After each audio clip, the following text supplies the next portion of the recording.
Question number 4, ठीक है। Question क्या कह रहा है आपसे, पढ़े। ABCD is a rectangle in which diagonal AC bisects angle है एज वेल एज एंगल, ठीक है। हमारे पास एक रेक्टेंगल गिवन है ABCD, जिसमें जो डायगोनल है ना बाइसेक्ट कर रहा है किसको, एंगल एक और एंगल, अभी प्लॉट करेंगे ना, थोड़ी देर रुक जाओ। तो that ABCD is a square. अच्छा, हमें क्या शो करना है, ABCD क्या है बेटा, एक स्क्वायर है। तो हमें स्क्वायर इसको प्रूव ही करना है, तो उसको ड्रॉ भी कैसे करोगे आप, स्क्वायर की तरह ही ड्रॉ करोगे। क्यों, क्योंकि फाइनली आपको उसको स्क्वायर ही तो प्रूव करना है, तो इसीलिए, ठीक है। तो यह भी इनिशियली मानते हैं रेक्टेंगल है। कोऑर्डिनेट्स कोऑर्डिनेट्स बोला, सॉरी, पॉइंट्स क्या है, वर्टिसेस क्या है, AB। अब कहा गया है बेटा कि डायगोनल AC जो डायगोनल है, ए से डायगोनल मैंने प्लॉट करा ना, AC डायगोनल है, वो एंगल ए को भी बाइसेक्ट कर रहा है और एंगल सी को भी बाइसेक्ट कर रहा है। बाइसेक्ट करने का मतलब क्या बेटा, फुल पार्ट्स में डिवाइड करेगा। लेट्स सी ये एंगल 1 है और ये एंगल ना, ऐसे एंगल कंसिडर करने से काम आसान हो जाता है। तो 1 और 2 आपस में इक्वल होगा। क्यों होगा 1 और 2 आपस में इक्वल, क्योंकि ये लाइन इस एंगल को बाइसेक्ट कर रहा है। सिमिलरली ये वाला एंगल इसके इक्वल होगा, डाउट तो नहीं है। क्यों, क्योंकि ये लाइन इसको भी, इसको 3 मान लेता बेटा, इसको 4। आ रहा समझ, ये गिवन है हमको। इसके बाद हमें प्रूव करना है क्या बेटा, ABCD क्या है, एक स्क्वायर है। स्क्वायर प्रूव करना है, स्क्वायर के लिए क्या चाहिए, सारे साइड इक्वल। और अभी क्या गिवन है, रेक्टेंगल है, अभी क्या गिवन है, तो रेक्टेंगल में क्या होगा, अपोजिट साइड तो होगा ही, खैर opposite side, opposite side equal है और हमें सारे साइड इक्वल दिखाना है। अभी थोड़ी देर पहले बताया था, जब अपोजिट साइड इक्वल हो और आपको सारे साइड इक्वल दिखाना हो तो क्या करना चाहिए, one pair of adjacent side को इक्वल दिखाना। जब one pair of adjacent side equal हो जाएगा तो इसका मतलब चारों साइड आपस में क्या हो जाएंगे, इक्वल हो जाएंगे। आ रहा है समझ, ये डिक तो पुराना वाला क्वेश्चन है, पिछला वाला क्वेश्चन ही उठा गया है डायरेक्टली। अब सुनो, गिवन वगैरह सब लिख लोगे ना, तो समझदार हो गए हो, चैप्टर पढ़ भी लिया इतना सारा। तो अब सुनो, सबसे पहले मैं सॉल्यूशन स्टार्ट करूंगा ना बेटा, गिवन टू प्रूव लिख कर रहना बैठ के। आप एंगल 1 एंगल 2 के बराबर होगा, क्यों, क्योंकि ऐसी बाइसेक्ट्स एंगल है। सिमिलरली एंगल 3 किसके बराबर बेटा, एंगल, क्यों, ऐसी बाइसेक्ट्स एंगल सी, ऐसी एंगल सी को भी बाइसेक्ट कर रहा है ना बेटा, दोनों में बराबर होंगे। अब सुनो, since ABCD is a rectangle, है ना, क्योंकि ABCD एक रेक्टेंगल है तो इसके अपोजिट साइड क्या होंगे, इक्वल होंगे। AB किसके इक्वल बेटा, इक्वल CD, और AD किसके इक्वल, BC। अपोजिट साइड क्या हो गए, इक्वल हो गए, बेहतरीन। Equation number first and second, opposite side तो बराबर हो गया। हमारा टास्क क्या है बेटा, one pair of adjacent side को इक्वल दिखाओ। जब अपोजिट साइड्स इक्वल हो और हमें चारों साइड को इक्वल दिखाना हो, एक ही चीज याद रखेंगे, किसी भी क्वाड्रिलेटरल का अगर अपोजिट साइड इक्वल हो और आपको चारों साइड आपस में इक्वल दिखाना है, तो आपको एक ही काम करना है, दैट इज कि उसका एक पेयर ऑफ एडजेसेंट साइड आपस में क्या दिखा दो, इक्वल। मतलब ये साइड इसके इक्वल दिखा दो या ये साइड इसके इक्वल दिखा दो।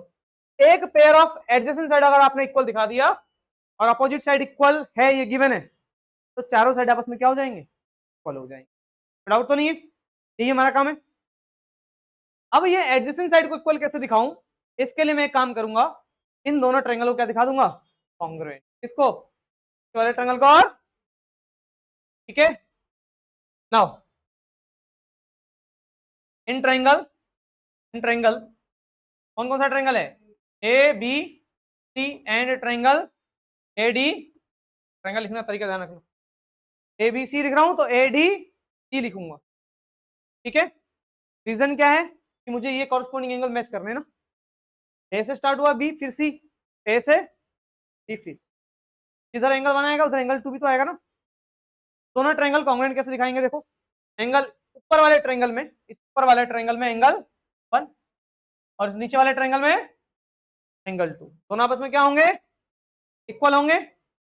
भाई ऊपर वाले ट्रायंगल का एंगल 1, नीचे वाले ट्रायंगल का एंगल बराबर है, नहीं है, बराबर है ना, क्योंकि बाइसेक्ट कर रहे हो। Great, angle 1 is equal to angle,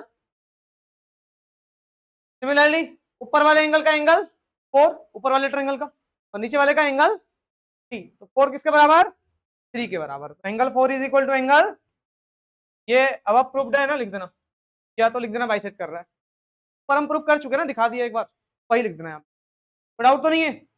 third, third क्या होगा बेटा, एसी, एसी ऊपर वाले ट्रायंगल का भी साइड है और एसी नीचे वाले ट्रायंगल का भी साइड है। AC is equal to, AC क्या हो गया बेटा, ये कॉमन, कौन सी प्रॉपर्टी, कौन सी प्रॉपर्टी बेटा, एंगल साइड एंगल, है ना, therefore by angle side angle, triangle ABC is congruent to what, triangle ADC, ABC ऊपर वाला ट्रायंगल, एडीसी कॉन्ग्रुएंट हो गया। अब जब दो ट्रायंगल कॉन्ग्रुएंट होते हैं तो सीपीसीडी से क्या होता है, दोनों ट्रायंगल जब कॉन्ग्रुएंट हो सीपीसीडी से उनके कॉरस्पॉन्डिंग साइड्स इक्वल होते हैं। तो भी बता बेटा कि एबी का कॉरस्पॉन्डिंग साइड क्या होगा, एबी का कॉरस्पॉन्डिंग साइड क्या होना चाहिए, एडी, एबी का कॉरस्पॉन्डिंग साइड क्या होगा बेटा, एडी हो जाएगा।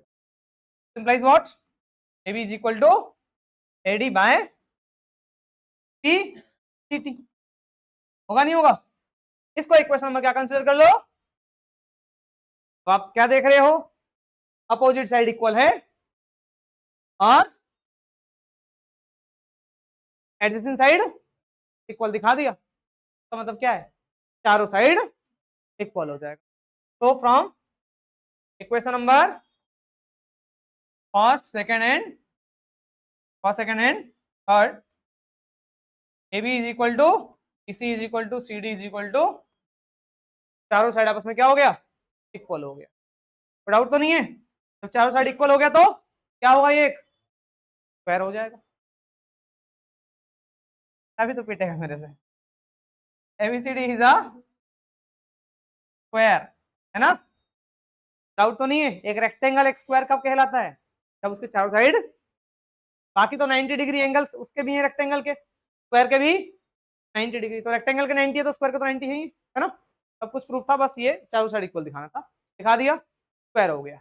डाउट है, इसके कितने पार्ट थे, एक पार्ट है, दो पार्ट था, दो पार्ट थे क्या, हाँ सर क्या था, diagonal BD bisects as well as angle T. अब इसने बोला है कि सेकंड पार्ट में क्या बोला गया है कि जो डायगोनल है, अब डायगोनल कौन सा है, BD, डायगोनल BD जो है ना, तो डायगोनल BD है, bisects angle B as well as angle D, BD angle B को भी बाइसेक्ट कर रहा है और एंगल डी को भी बाइसेक्ट कर रहा है, BD जो है एंगल एक बी को भी बाइसेक्ट कर रहा है और एंगल डी को भी बाइसेक्ट कर रहा है, मतलब ये वाला एंगल आपको इसके इक्वल दिखाना है और ये वाला एंगल आपको बाइसेक्ट कर रहा है, ये प्रूफ करना है। जब ये बाइसेक्ट कर रहा है, प्रूफ करना है, तो आपको क्या करना पड़ेगा, ये वाला एंगल इसके इक्वल दिखाना पड़ेगा, ये वाला एंगल इसको 5, इसको 6 कंसीडर करते हैं, इसको 7 और इसको कर सकते हैं ना कंसीडर। मुझे 5 को 6 के बराबर दिखाना है, अगर 5 6 के बराबर हो जाए ये लाइन इस एंगल को बाइसेक्ट करेगा, 7 8 के बराबर हो गया तो ये लाइन एंगल को बाइसेक्ट, तो ये एंगल से इक्वल दिखाने के लिए मुझे ऊपर वाला ट्रायंगल और नीचे वाला ट्रायंगल क्या दिखाना पड़ेगा, कॉन्ग्रुएंट। जब ऊपर वाला ट्रायंगल और नीचे वाला ट्रायंगल कॉन्ग्रुएंट हो जाए सीपीसीडी से, ये वाला एंगल इसके बराबर और ये वाला एंगल होगा, ऊपर वाला ट्रायंगल कौन सा ट्रायंगल है बेटा, ऊपर वाला ट्रायंगल कौन सा ट्रायंगल है, इन ट्रायंगल ADB, AD क्या होगा CD एंड ट्रायंगल, दो ट्रायंगल कॉन्ग्रुएंट दिखाने, देखो AD किसके बराबर, तो स्क्वायर बन चुका है ना, अब जब ये स्क्वायर बन चुका है इसका मतलब चारों साइड आपस में क्या होंगे, इक्वल होंगे। AB किसके, AD किसके इक्वल हो जाएगा, DC के इक्वल हो जाएगा, देखो ना AD CD इक्वल है, डाउट तो नहीं है। अब सुनो, इसके बाद AB किसके इक्वल हो जाएगा, BC के, AB के इक्वल हो गया बेटा, CB के BC के, है ना, डाउट तो नहीं है। तीसरा PD, दोनों ट्रायंगल में क्या है, कॉमन है, PD is equal to DB whatever, है ना, डाउट तो नहीं है। तो क्या, side side side side side side से दोनों ट्रायंगल क्या, कॉन्ग्रुएंट। देयरफॉर भाई SSS triangle ADB is congruent to what, triangle PDB। जब ऊपर वाला ट्रायंगल नीचे वाले ट्रायंगल के कॉन्ग्रुएंट हो चुका है, इसका मतलब क्या है, CPCD से ये वाला एंगल क्या है, ADB। चेक करो यहाँ पे मैं लिख के भी दिखाता हूँ, ADB किसके इक्वल हो जाएगा, CD। ADB की क्या एंगल है 5, और CDB क्या है, CDB क्या है, CD से हो गया, और एंगल 7B एंगल 8 के बराबर हो जाएगा, किससे हो जाएगा भाई, CPCT। तो इसका मतलब क्या हुआ बेटा, ये लाइन इन दोनों एंगल को बाइसेक्ट, फाइनल स्टेटमेंट लिख दोगे, therefore PD bisects angle D as well as angle B। खत्म, श्योर ना, गुड।